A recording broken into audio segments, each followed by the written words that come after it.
এটা মাসুদ কামাল যদি সেই দিক থেকে বলে থাকে আমি মনে করি সেই জিনিসটা আমাদের বিবেচনা রাখা উচিত। এক, দুই নম্বর যে বিষয়টা আমি দেখেন এই উত্তেজনার মধ্যে আমার মূল কথাটা হারিয়ে গেছে। জি, স্বতন্ত্ররা কেন জিততে পারলো না? বাংলাদেশের স্বতন্ত্রদের জেতাটা খুব মুশকিল। একটু আগে সামান্থ একটা কথা বলেছিল যে আমরা সবসময় বাইনারিতে অভ্যস্ত হয়ে যাই।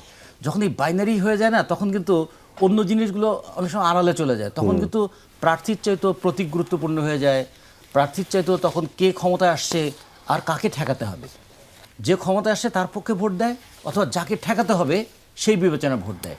সেই সময় অনেক যোগ্যতা কিন্তু তখন আর মূল্যায়িত হয় না, তখন মূল্যায়িত হয় জিতবে কে। জেতা এবং যোগ্যতা এই দুটো তখন কন্ট্রাডিক্টরি হয়ে যায়। তো ফলে এই জন্য আমি মনে করি স্বতন্ত্র যারা দাঁড়িয়েছিলেন সাহস নিয়েও দাঁড়িয়েছিলেন, কখনো কখনো দলের সিদ্ধান্তের বিরুদ্ধে তারা দাঁড়িয়েছিলেন, তারপরও তারা কিন্তু ভোট একেবারে কম পেয়েছেন তা কিন্তু না।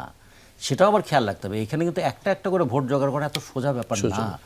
ফলে আমরা একদম তাদেরকে ভোট কম পেয়েছে বলে কাউকে যেন আমরা অবজ্ঞা না করি।